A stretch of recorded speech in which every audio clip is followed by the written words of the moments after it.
we're talking about using the coordinate systems, and that's Cartesian, cylindrical, and spherical, to use them so we can solve problems in electromagnetics, or electrostatics really. And we're going to start by talking about the differential electric field from a line charge, and how you go about solving for the total electric field for a given distribution of line charges. These are classical problems. Most of you have seen them before when you had physics. So this is going to be the E field from line charges. And when I talk about a line charge or any charge configuration, it can either have a line charge density, which would be coulombs per meter, a surface charge density, which would be coulombs per meter squared, or a volume charge density, which would be coulombs per meter cubed. So when we talk about line charge densities, we have rho L, and that as the units of coulombs per meter. The coulomb is the standard unit of electric charge.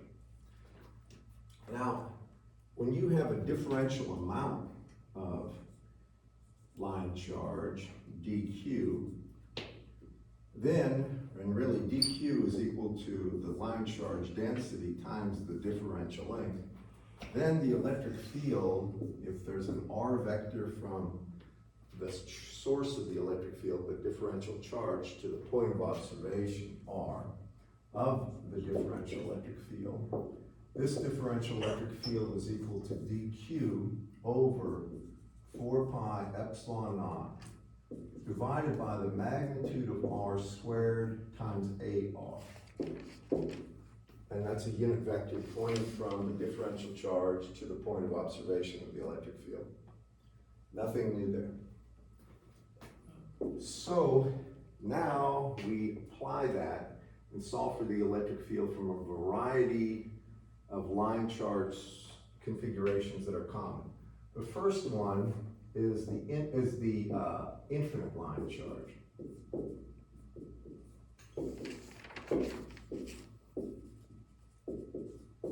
And the way Dr. Wentworth's book does it, and this is typical, is they're going to say, here's the z-axis, and on the z-axis we're going to have a line charge density rho L.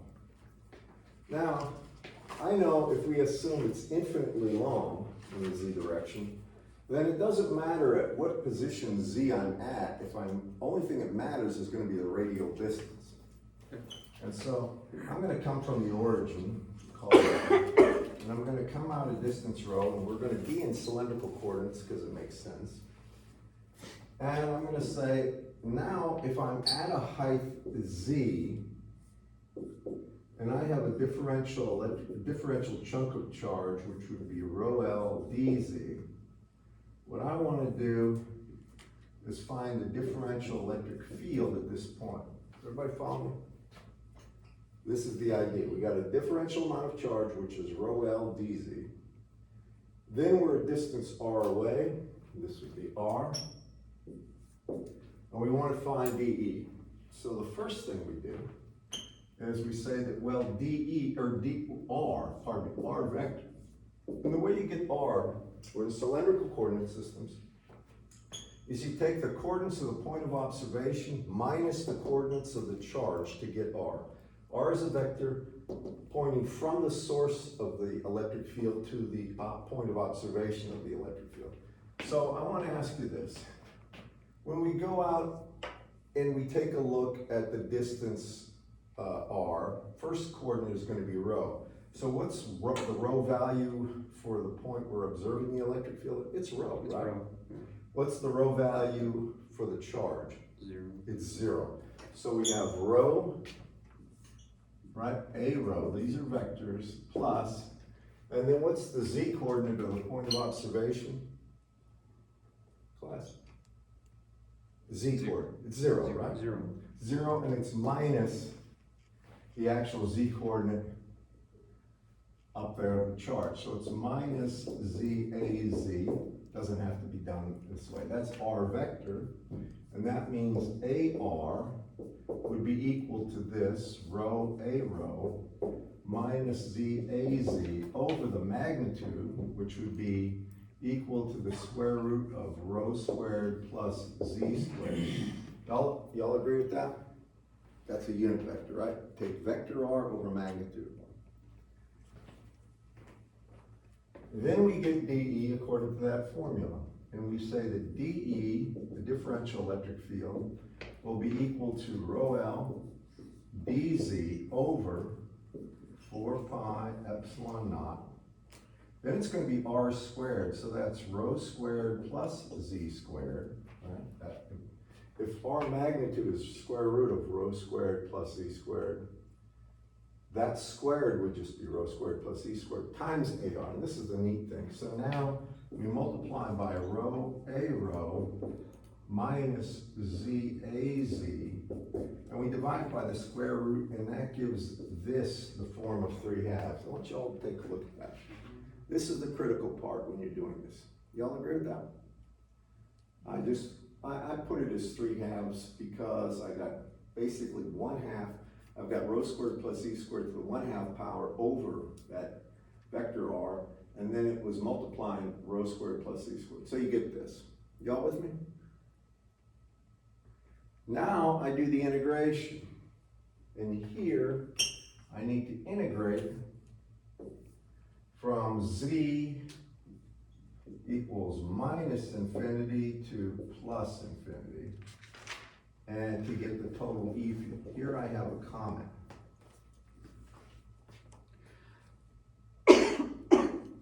Are y'all with me? I'm gonna do this one time. Now, I can get into it from the integration, from the mathematics, but I'm going to do this from an argument of symmetry. I want you to watch this. Wentworth does this. All right, this point right here has a conjugate point down here, same distance below. It would be a distance Z below, right? This is a distance Z above. And it would have value rho L dZ. I call it a conjugate point. It's an equivalent point below 0. Well, this will give a differential electric field, same exact magnitude, right? The horizontal components of this field from here, at this point, will be the same as the horizontal components from that field. Do y'all agree with that? But the vertical components will cancel. This is just an argument of symmetry. Does everybody agree? Absolutely, yes. And therefore, the actual Z component of the electric field will be 0. Now, Wentworth's book says that. I can prove that, and I'm just going to do it for a second. This will be the only time I do this in this class. I'll blow this thing up, and so I know I have rho L over 4 pi epsilon naught. That's a constant out in front. And then what I have is the integral of dz over rho squared plus z squared to the 3 halves. That's this one, times this. And then I have that, and that's from minus infinity to infinity, minus the integral of z dz from over rho squared plus z squared to the 3 halves power from minus infinity to infinity. I just broke it out like this, and I should do one thing. This is times a rho, and this would be times a z. Y'all follow me on this? Now, if you look at this and wanted to integrate it, I don't know how much you remember about integration. Probably the easiest thing is make a u squared equal to rho squared right there plus z squared, and that means 2u du, well, 2u du here, since we're going to assume rho is a constant, would be equal to 2z dz. And you see,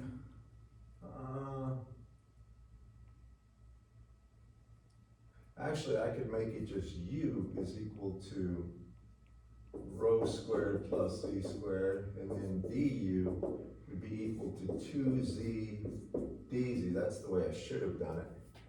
And so z dz would be du over 2. And I could take this part of the integration and say that I have z times dz right there, which would be du over 2. And then I have u to the 3/2 power du. And this would go, let's see, if z goes to infinity, u goes to infinity. So it goes from infinity to infinity. If you look at this, if u is equal to rho squared plus z squared, when z goes to minus infinity, u goes to infinity. And then when z goes to plus infinity, u goes to infinity. So it's from infinity to infinity. Do y'all follow me on this? Well, that's 0. Sure. It doesn't matter. If you start, if the integral of a to a is 0, right? That's 0. This one goes away completely. You could actually make the substitution back. After you do this integration, it would be, it would end up being 1 over u to the 1/2 power, but you'll see it ends up being 0. Down here, when we integrate this one, this is the only part, the a rho component that comes out, you get rho L over 4 pi epsilon naught. And then this integration, if I have 1 over, or dz over rho squared plus z squared to the 3/2, this is an Appendix D in his book. I looked this up last night. This will end up being 1 over rho squared. There's a rho I forgot here. So it's going to be 1 over rho squared, and then you're going to have z over the square root of z squared plus rho squared, right there, from minus infinity to infinity. This is z going from minus infinity to infinity. Actually, yeah, that's it. Now, I'm going to just cut to the chase. If you look at this argument, when z goes to infinity, I got infinity over infinity squared, square root of that plus something finite. It's really 1, z over z. It's going to be 1. And then it's minus a minus 1, so this is really going to be 2, if you take a look at this. And I end up with this, write this down, this is the important part. You're going to get rho L over 2 epsilon naught rho. Rho is a distance vector times a rho, and I have to make a comment about a rho here. This is the perpendicular vector.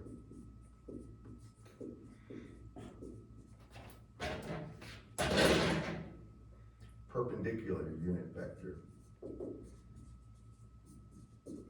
from axis.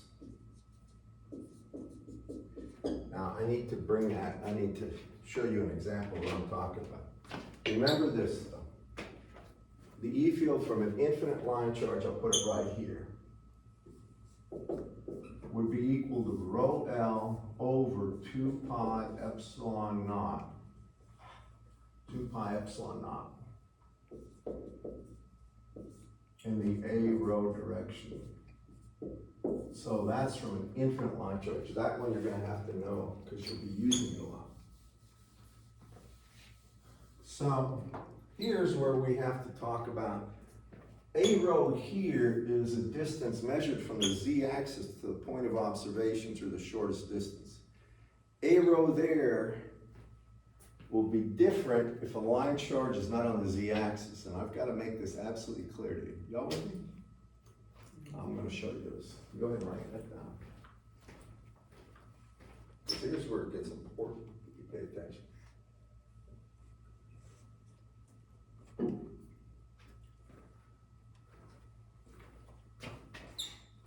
don't know if there's anything we can do to get this air on.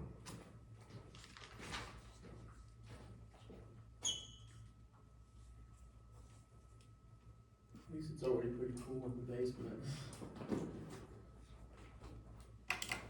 This room just seems humid right now. Yeah. All right, so when we talk about what is a row, here's a concrete example of what I mean by that. Write this down. I'm gonna use this coordinate system, X, Y, and Z. Standard Cartesian coordinates. But I'm not gonna put my line charge on the Z axis. I'm gonna put my line charge at a distance of Y is -2,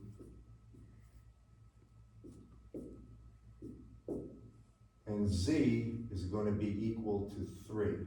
So this distance is 3, this distance is 2, and the infinite line charge is going to be parallel to the x-axis.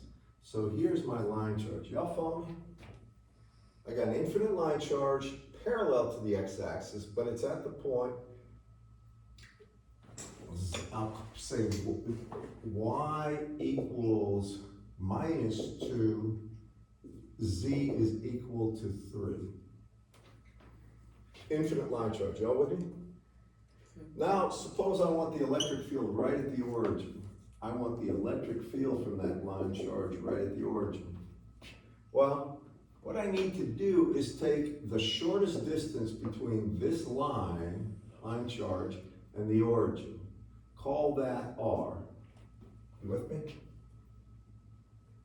Now that R is just like rho. It's just like the perpendicular distance magnitude. It's got 90 degrees. So now when I take a look at E, in general, E has the form of rho L over 2 pi epsilon, if it's an infinite line charge, epsilon naught rho A rho, right? Here's the key, getting rho vector. Rho vector here is the same as R. It's just the radial vector from here to here. It doesn't have to be in cylindrical coordinates. This is an important point I'm making, so try to appreciate it. So what is that R vector? Well, it doesn't matter, X doesn't matter here. It's going to be at X equals 0, that would be the shortest distance. So now you take the difference in distances Y. Well, the Y here is -2, right? Y here is 2, so it's 2AY. Please watch this. And then for Z, it would be the point here, which is 0Z minus 3Z. Now, y'all understand what I'm doing there, class? That's the distance. It would be the perpendicular. It would be a vector from the center of this line to this point here, point of observation. You with me? All right, now I need to get A rho. Well, A rho here will be rho vector over magnitude of rho. Whitworth has it in his book. And this would be equal to 2AY minus 3AZ, right? Over the square root of 2 squared plus 3 squared, which would be the square root of 13. Y'all with me on that? Mm-hmm. Right? So now what I do is say, well, therefore E itself would be equal to rho L over 2 pi epsilon naught. Now I have rho. Well, the value of magnitude is rho, square root of 2 squared plus 3 squared, right? But then it's times A rho, which has another square root of 2 squared plus 3 squared downstairs. So I leave that alone, and then I put times the vector on top, which is 2AY minus 3AZ. And lo and behold, I have it. That's the value of the E field. Now you can pick any value of rho L you want. Here's a tip. This is something nice to know. Do you remember what 1 over 4 pi epsilon naught ended up being? Remember I talked about the electric field from a point charge being equal to 1 over 4 pi epsilon naught, right? Then it would be times the charge Q, right? Divided by magnitude of R squared times AR. Do you all remember that?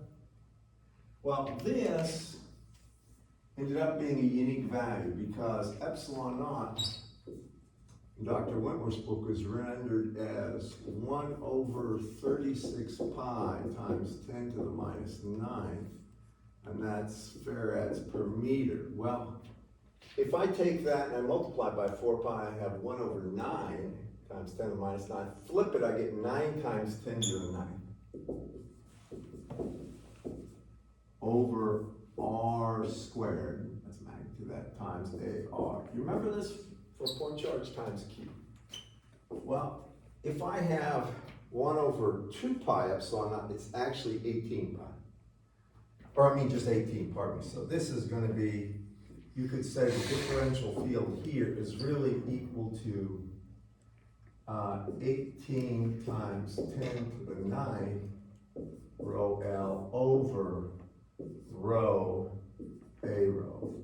And leave it like that. I like to do that because it simplifies the amount of math I have to do and the numbers I have to type in.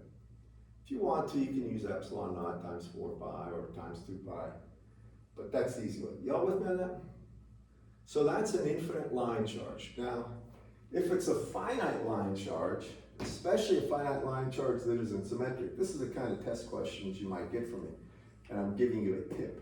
I might say, suppose the line starts at 0 and it goes to 5, then get the E field. Then there will be a Z and a rho component, and you would have to do both of those integrals. But in fairness, I don't expect you to know how to integrate like that term right there. If I had dz over a squared plus z squared to the 3/2, I would give you that integration. I don't expect you to know that.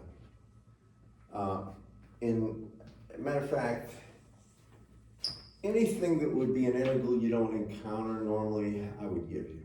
But x dx, no, you have to know that. All right. So that's the infinite line charge, and then for the finite line charge, we take this and make the appropriate limits and do the integrations. That's it.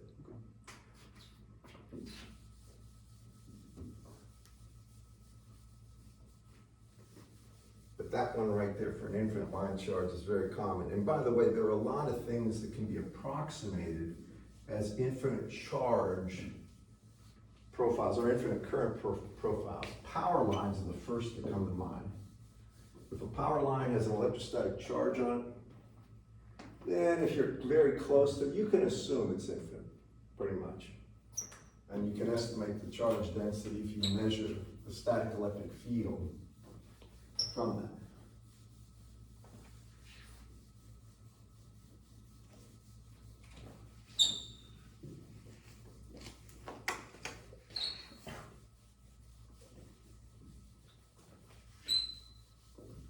All right. Next, we're going to do, this is very classic, it's the loop. So it's going to be a loop with a constant charge density.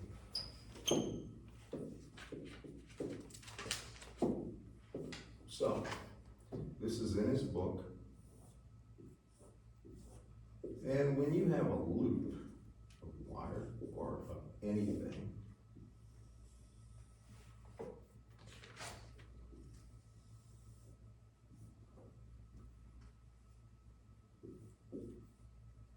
call it radius A, and I'll call this X, Y, and Z. Well, I want to tell you that the electric field anywhere but on the axis is a little difficult to get. But we can get it on the axis fairly easily. So here we're going to assume we have a line charge density of rho L, and we've whipped it into a perfect loop. If you have your books, I'll tell you what this is. In fact, I'm going to open that door.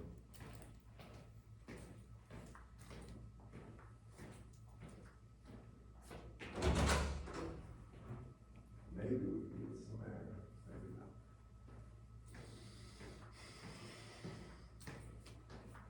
So now what we do is we say we have a little chunk of charge here, dq.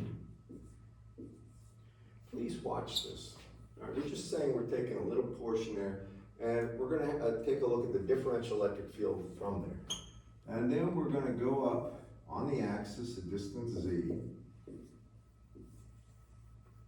And this would be vector r here.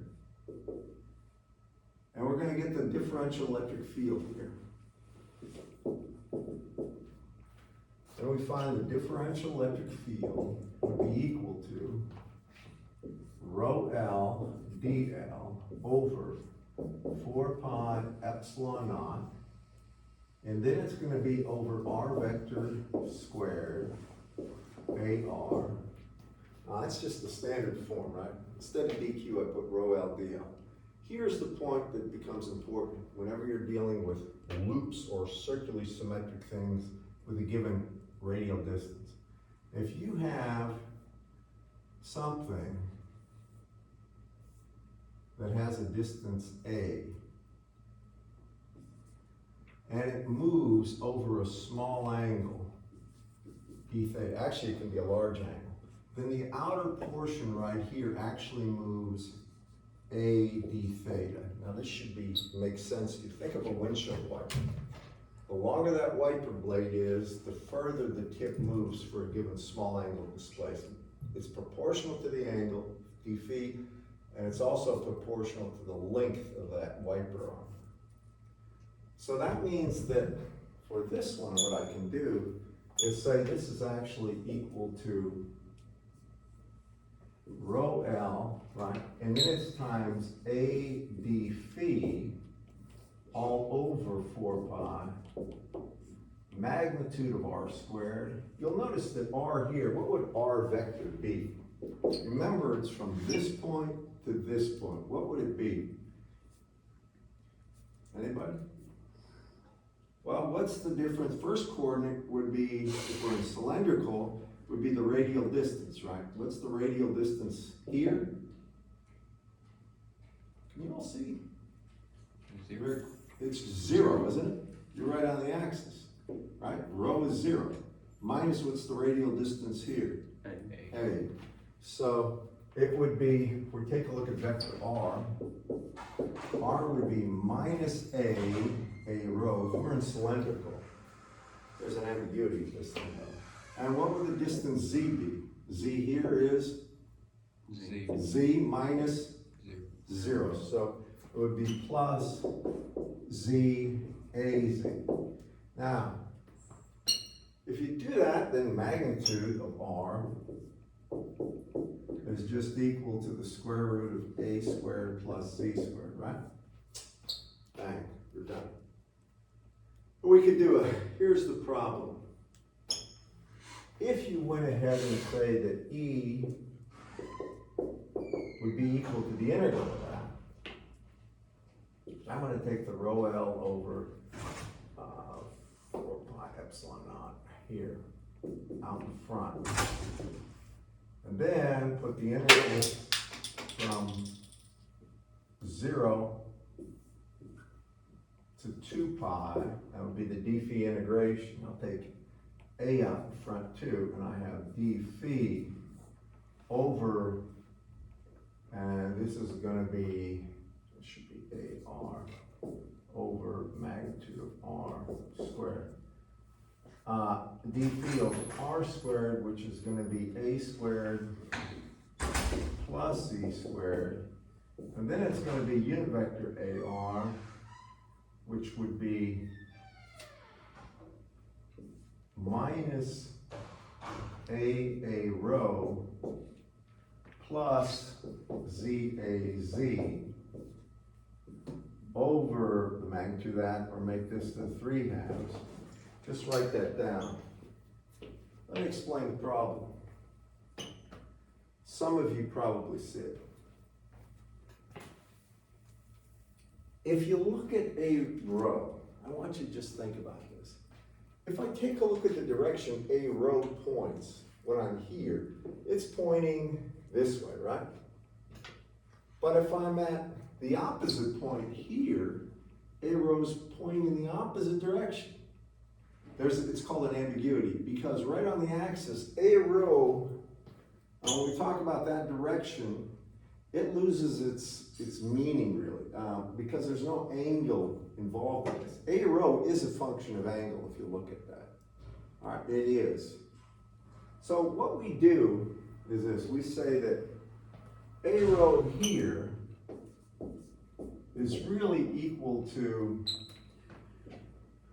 the cosine of phi a x plus the sine of phi a y. Now, if you think about that, and I'm just going to do this in the x and y plane, and we're on the axis, so if we're at phi equals 0, it would be all ax. And you'll see that's true, isn't it, class? Right? Just look at this. If phi is 0, you just have cosine of 0 is 1, ax plus sine of 0 is 0. If you're at phi equals 90 degrees, it's straight up. And in fact, this would, A rho has a magnitude of 1, it would be. And if you're at phi would be 45 degrees, right?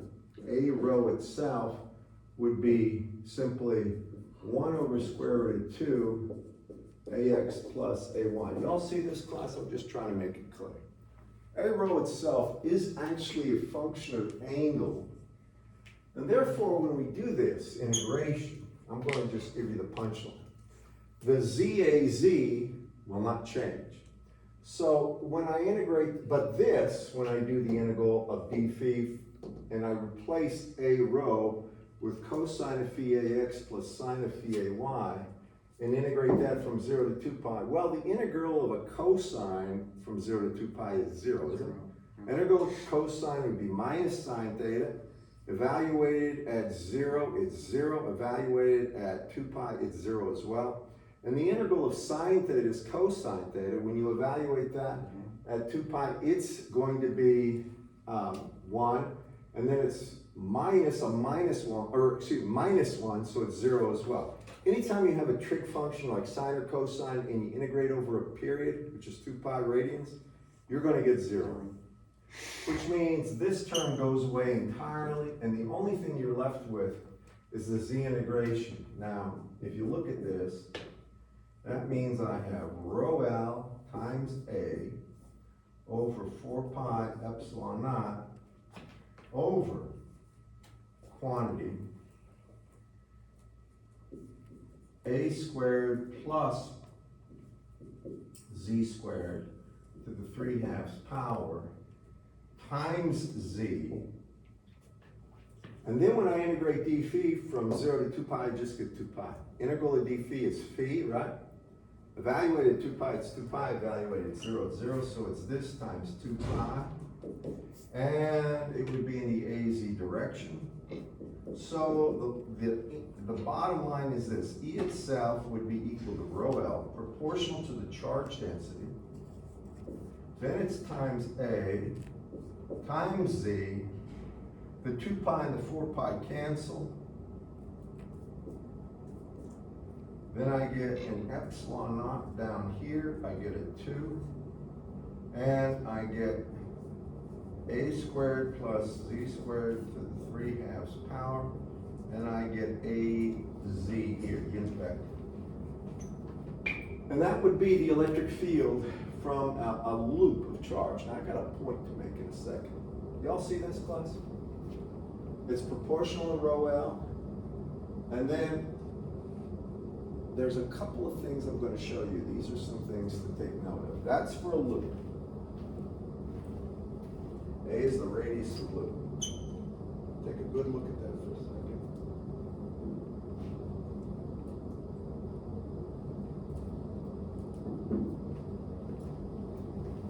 Now, what's this value when z is 0?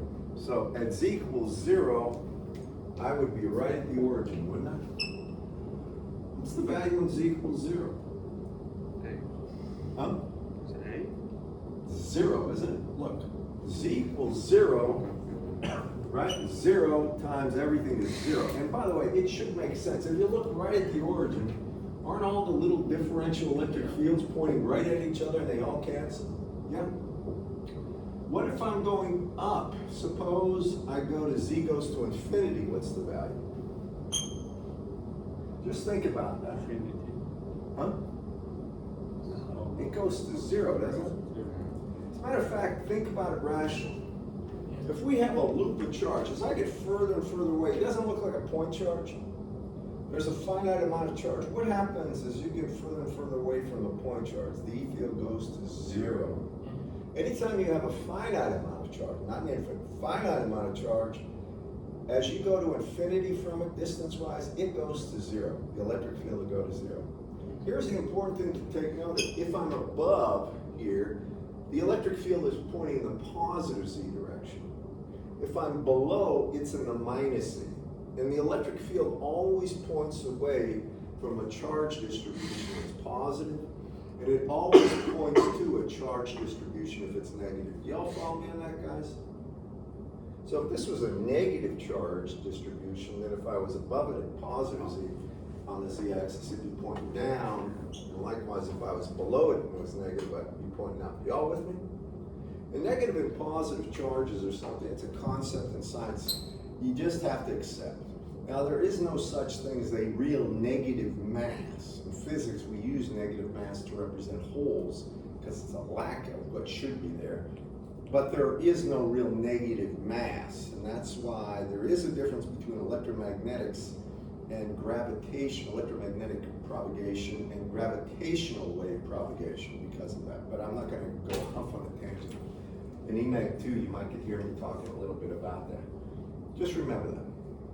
And in a lot of things, when you talk about positive or minus, it has to do with something where there's a natural attraction between the two. Charges are the best example.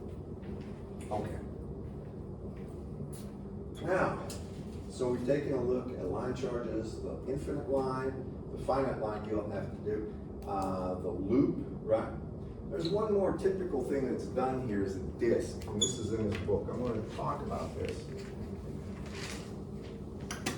And this is basically a disk of charge. I like to call it the building block approach to do that one. And I'll try to explain this pretty clearly.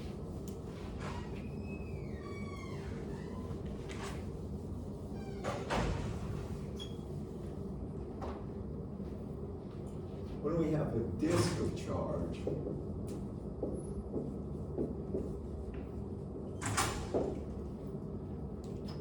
we're going to assume the charge is symmetric about the Z-axis. We'll call this X, call this Y. And here we're going to have a disk.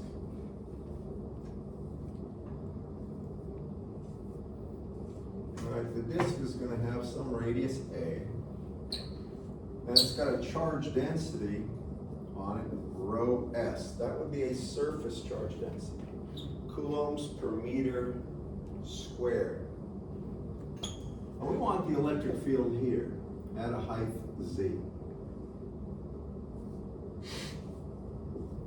So here's what I'm going to do. Now, you could start and take a differential chunk.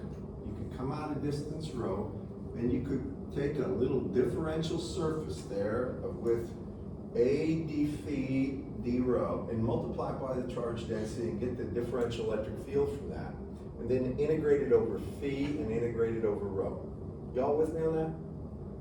You could do that, but we're engineers. What we try to do is make use of prior knowledge to solve current problems. So bear with me on this one. Now, do y'all agree if I come out here and I put a ring, all right? A ring basically, radius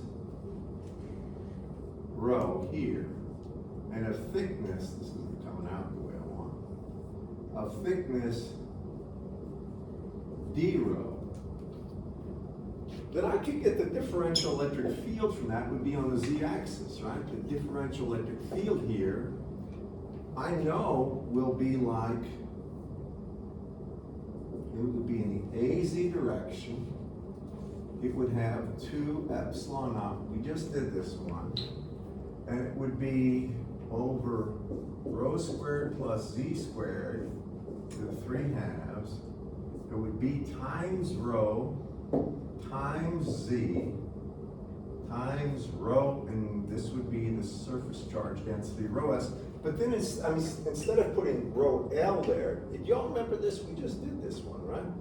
Now instead of rho L, we put rho s, and then it would be times the differential thickness, d rho. Y'all follow me on that? Because now, if you think about this, well, rho s is coulombs per meter squared. Times d rho, well, d rho is meters, right? So rho s d rho would be 1 over meters or rho L. Same. Oh, are you with me on this? Line density charge now. It's charge density right here. So this replaces rho L. That would be the differential electric field. It's like just having a differential loop at a distance rho, and it would be, you know, it's the same as it was before, right? Here I put Z and rho instead of A. And then if I wanted the total electric field, then I would integrate this from rho equals 0 to rho equals A, and I get, y'all with me? That means I'd have this. This is in your book. Now, if rho s was a function of z, it would be a little different. It means this would be equal to az times z times rho s, assuming rho s is a constant, over 2 epsilon naught. And then I would have the integral of rho, this would be over rho squared plus z squared to the 3/2 power d rho. And it would be from rho went from 0 to A, where A is going to be the outer radius of the loop. So did I put that there? If I didn't, I will right here. A would be the outer radius. Now, if you look at that integration, you may not know how to do it, but it's not that bad, because here, if I say that I've got rho squared plus z squared, and make that u, then du here, we're going, we're assuming z is a constant height. Du would be equal to 2 rho d rho, right? And if you take a look at that, that means I can change rho d rho here to du over 2.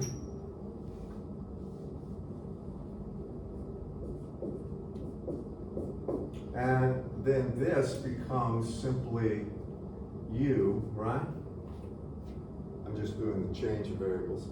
And then if rho goes to 0, u would go to z squared. And if rho went to A, u would go to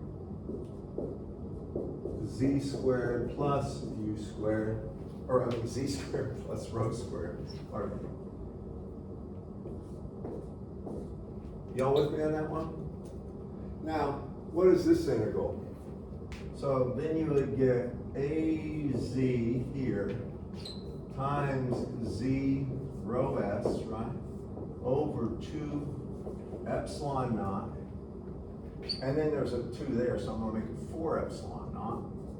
And then you have the integral of du over u to the 3/2 power from u equals z squared to u equals z squared plus rho squared. So what's that integral? What if you integrate du, I'll do it right here. What if we have du over u to the 3/2 power? I'll do it this way. Make it u to the minus 3/2 power du. What's that integral gonna be? How do you always do an integration like this? It's 1 over 1 plus that, or minus 3/2, right? Remember? And then it's going to be times u to the minus 1/2, because I add 1 to that superscript. So that's equal to what? That's 4/2 minus, this is 2/2 minus 3/2. This is minus 1/2, so it's minus 2, right? And then it's going to be over the square root of u would be what goes in here. So you get AZ, right, times quantity Z, rho S, over 4 epsilon naught, and then you're gonna have minus 2 over square root of U. Evaluated from U equals Z squared to U equals Z squared plus rho squared. And here's a trick I do. Once you write it down, I'm gonna show you. It's not really a trick, it's just something that makes it easy. Y'all see how there's a minus sign right there? Well, you can change these limits. Take this limit, put it here, this limit, put it here, and get rid of that minus sign. And that's what I'm going to do. So I can do that, and therefore this becomes Z squared, and this becomes plus rho squared. Follow me on that? Remember, you can do that? All right, now what's that going to be?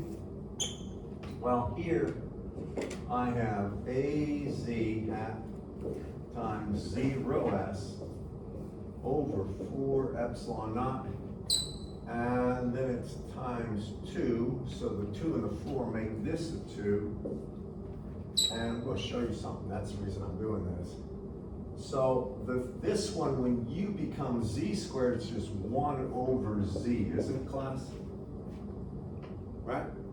And then it's going to be minus, and here it's going to be 1 over, and then it's the square root of Z squared plus rho squared.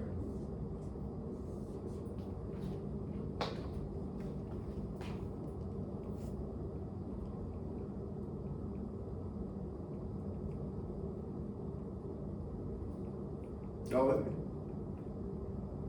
Now just write that down. I didn't plan to go this way, but you're going to like this, I think. Remember, this charge density is a constant. It's a plate at the origin, right? It's a disk. You all with me on this? Now, what I'm going to do is this. See how I got a Z here?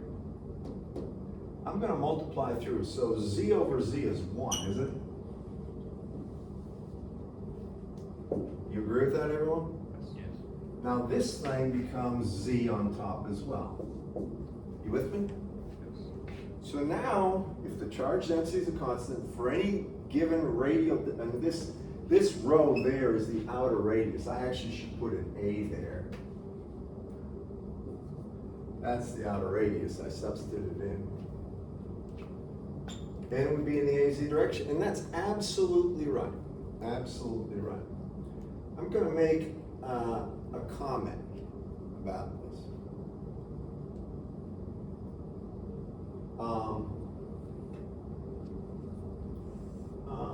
If you're above the charge, the electric field will be pointing in that direction. If you're at Z greater than 0. And if you're below it, it will be pointing down. Now, how am I going to show you that?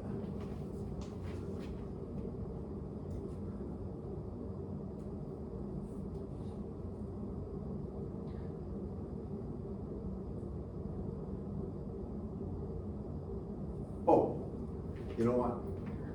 I forgot the minus sign here. There's a minus sign here. Sorry. Now, the reason I'm doing that is this. If you take a look at that with a minus sign, just bear with me. If you're above it, if Z is going to be,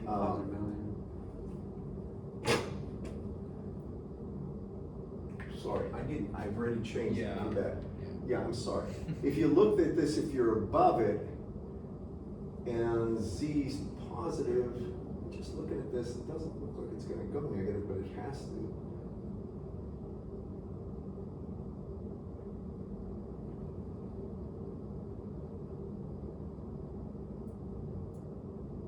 Oh, wait a second.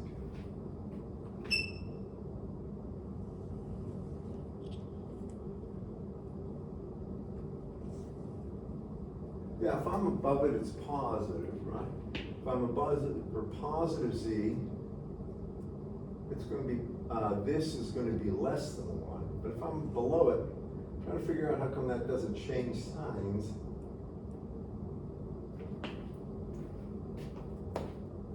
Just give me 1 sec. Z is negative.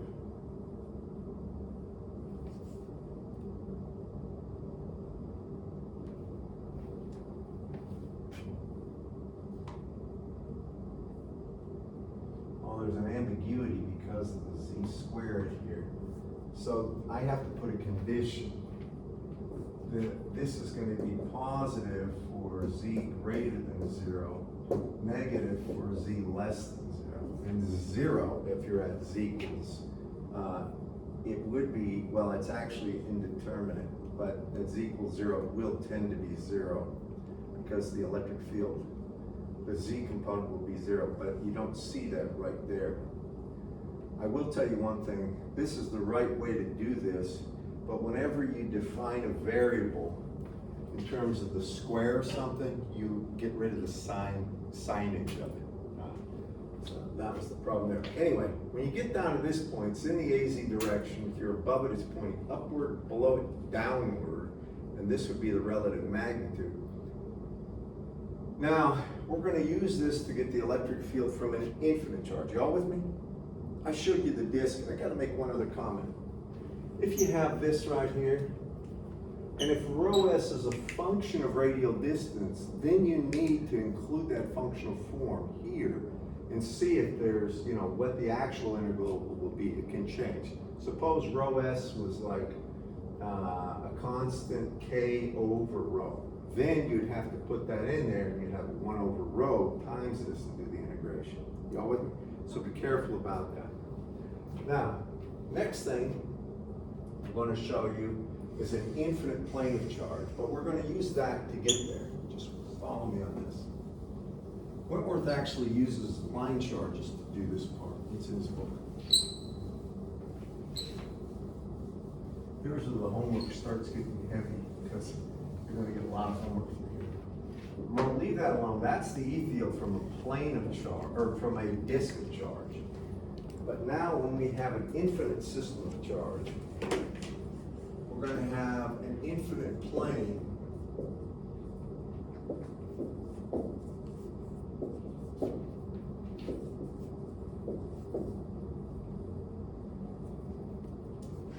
called charge density rho s. This is important. Now, call this x, y, and z. And let's put the infinite plane of charge right in the xy plane. So we're going to say at z equals 0, we're going to have rho s everywhere. So we got an infinite plane. Think of like what I'm standing on, this tiled surface. Infinite in extent and with a constant charge density. All right? Before I continue, think about this too. As I move upward from there, and I look, if this plane's truly infinite in that direction, infinite in that direction, it doesn't look any different. Y'all follow me? As I get further and further away, if it's truly infinite, I look that way 90 degrees from the ground, I look out to 90, there's a horizon. Look this way, out to 90 degrees, there's a horizon. It looks infinite no matter how high up I go. You with me? And because of that, what I can do is say, really, this is like a disk where the radius goes to infinity. Y'all follow? So,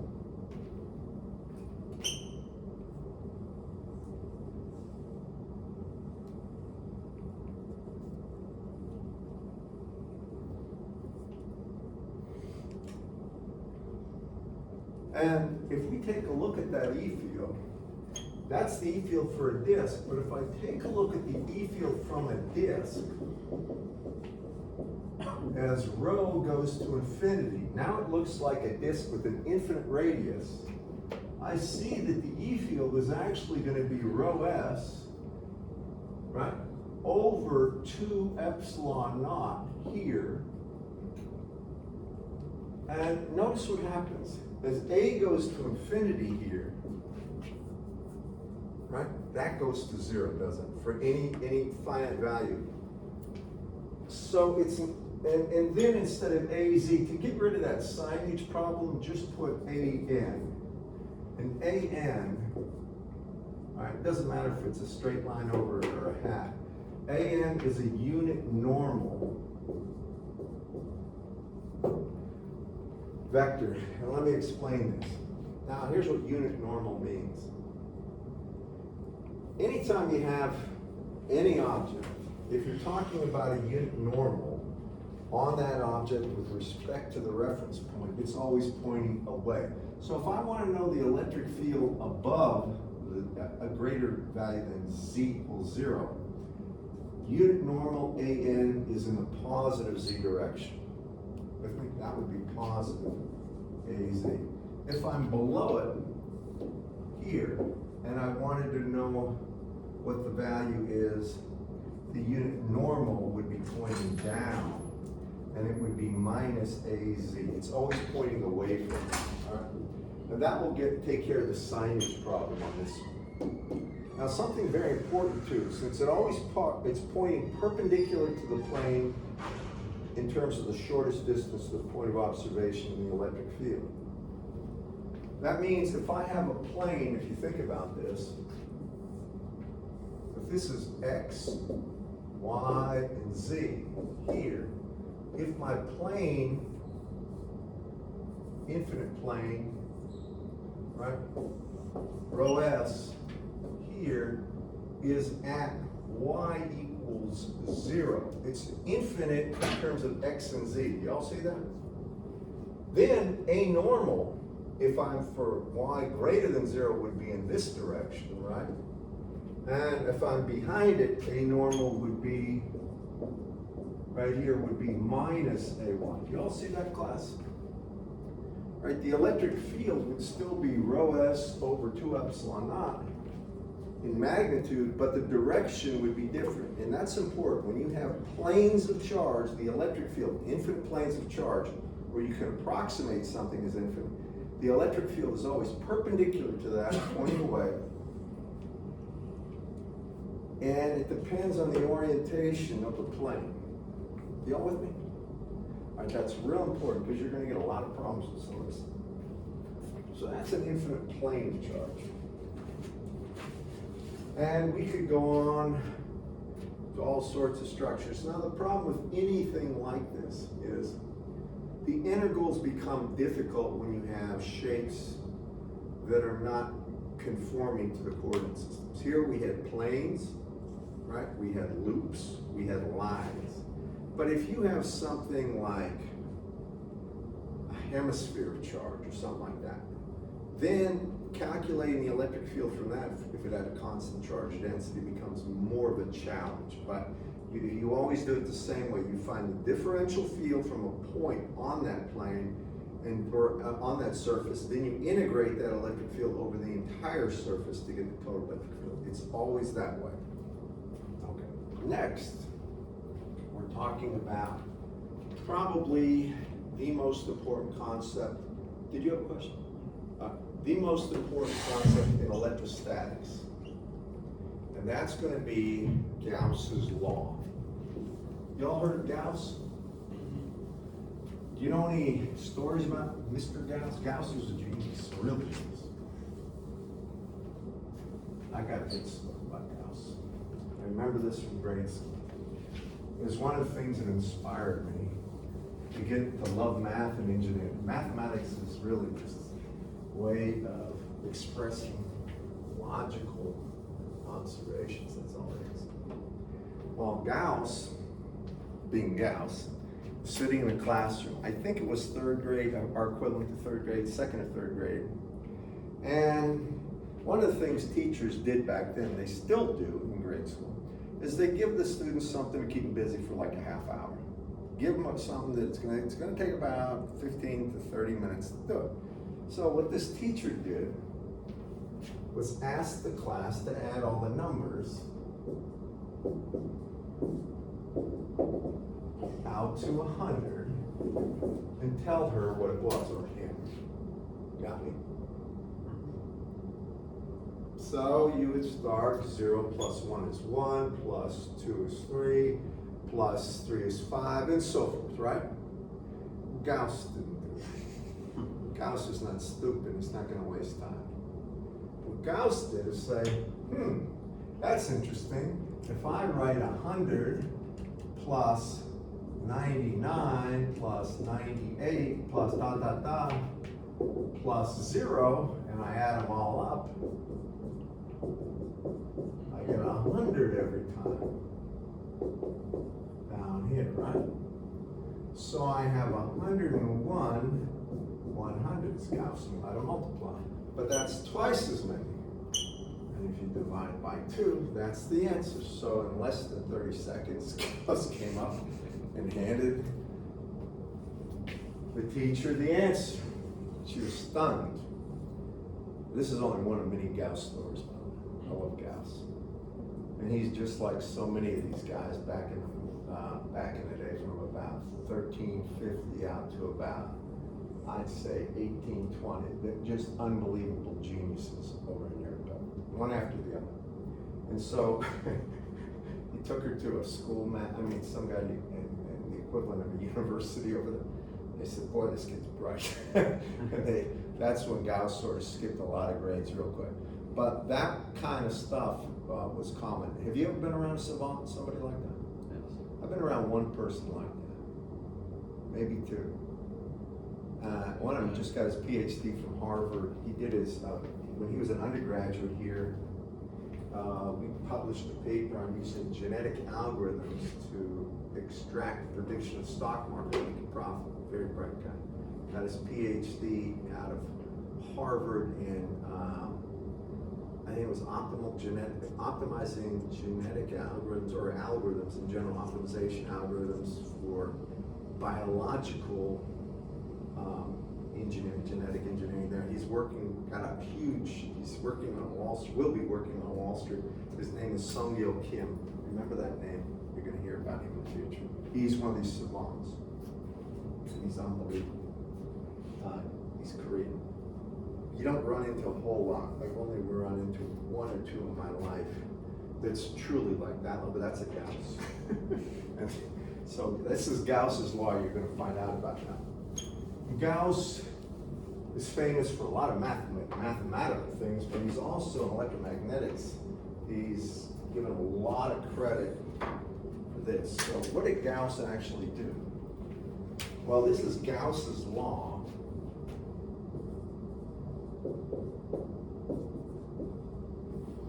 So here's what it says. First, I have to introduce you to a concept of the D field.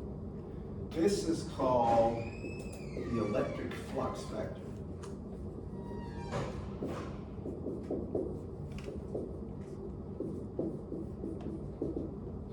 Well, D as the units of coulombs per meter squared. And D is related to the E field. D is actually equal to, in free space, or I should say, D is equal to epsilon naught times E. That's in free space. It means a vacuum. Right? So E and D are proportional. As a matter of fact, because of that, you could say that the D field from a point charge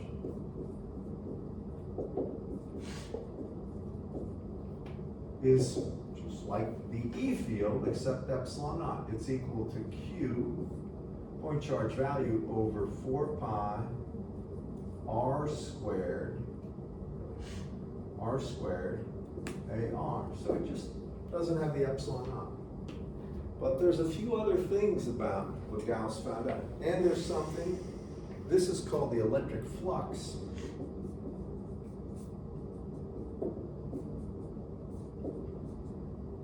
The electric flux has this symbol, it's psi, is just equal to the integral of d dot ds over a surface. So if you know what surface you have, if you integrate d dot ds over that surface, you get the electric flux. The units would be coulombs. But here's the thing that Gauss did. Gauss showed you that the integral of the d field ds over a closed surface, whenever you see an integration with a little zero there in the center, that means it's over the entire surface, or it's closed. So everything inside that surface. The integral of d dot ds is equal to the charge q inside the surface, the total amount of charge. It also means it's equal to the integral of the charge density, if it's volume, rho v, over the differential volume integration over the total volume. And likewise, it would be the integration of the surface of a charge, or it would be the total amount of charge over a surface, integrated over the surface, or just equal to a point charge. The integral of d dot ds is equal to the amount of charge inside any surface. Okay, so why is that so important? By the way, this is called the integral form of Gauss's law. The point form is similar. Its divergence of d is the volume charge density.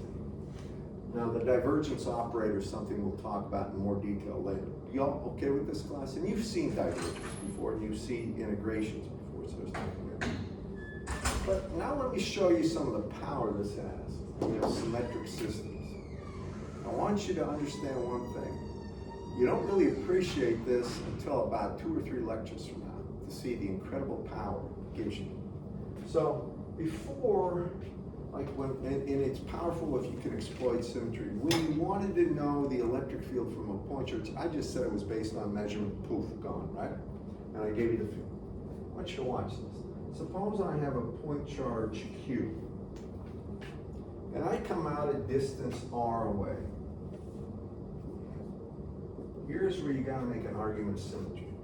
Without knowing what the E field is or the D field from there. I know one thing, that the D field or the electric field has to be the same in terms of magnitude at a given distance r away. So if r is held constant, it doesn't matter if r is this way, coming out of the board at distance r, as long as my total distance is r away from there, then the actual value of the magnitude of the D field is the same. Did you give me that, guys? Here's your arguments of symmetry. So if I put a sphere around a point charge, this is going to be a spherical surface.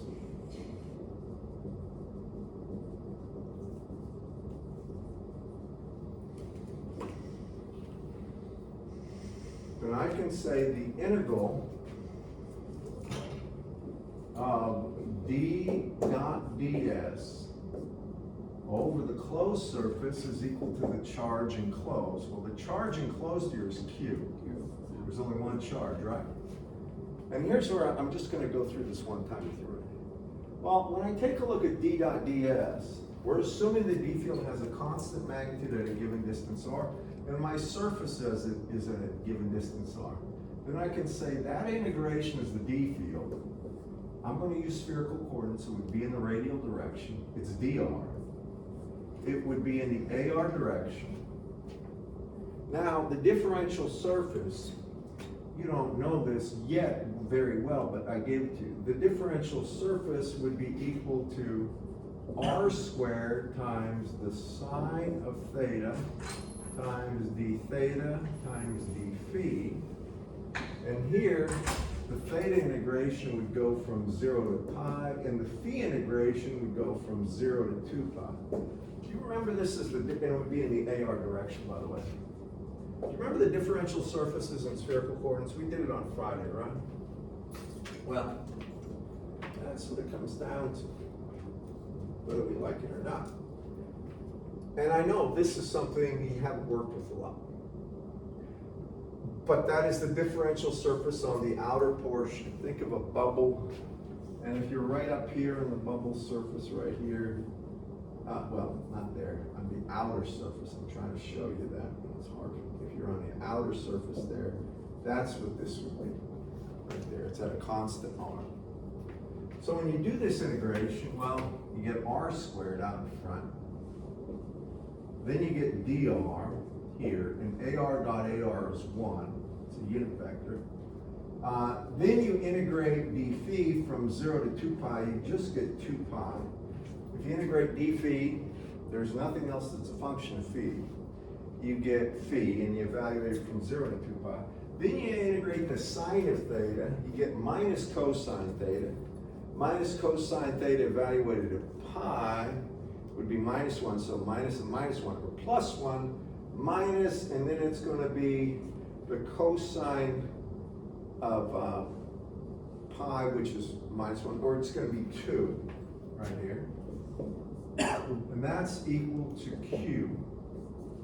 So that means the d field in the radial direction itself will be equal to Q over 4 pi r squared in the AR direction. And in fact, I know that's true because D is epsilon E, and I said that the E field was Q over 4 pi epsilon naught R squared AR. There's the D field based on arguments of symmetry. I'm a minute over, but I started a minute later, so I just want you to understand the next thing we're going to do is an argument of symmetry. We've already calculated. But if we have a line charge, we can just put a can around it. Gauss is a smart guy. And if we hold that can at a distance rho, you got a line charge. If it's an infinite line charge, then I'll make an argument that all the D field is pointing radially out. There is no horizontal. And therefore, the integral of D over that surface will be the amount of charge there. Now, that's where we're going next. And you'll find it'll be equal to rho L over 2 pi rho A rho. And then you can do it for a spherical surface with a constant charge density. And you can do it for a plane. But the neat thing about Gauss's law is that for highly symmetric systems, we can get the D field without even thinking about it. The other thing, and I didn't talk about this yet, but it also says if we know the D field, mathematically speaking, then if we take the divergence, we have the charge density. Both of these are very important. And Gauss's law is probably the most important concept in electrostatics. Now, Ampere's law in magnetostatics is very important as well, but it's very similar. Okay. You should go read about Mr. Gauss. He was quite something. In my opinion, I'd say that Gauss, let's see, Newton, Gauss,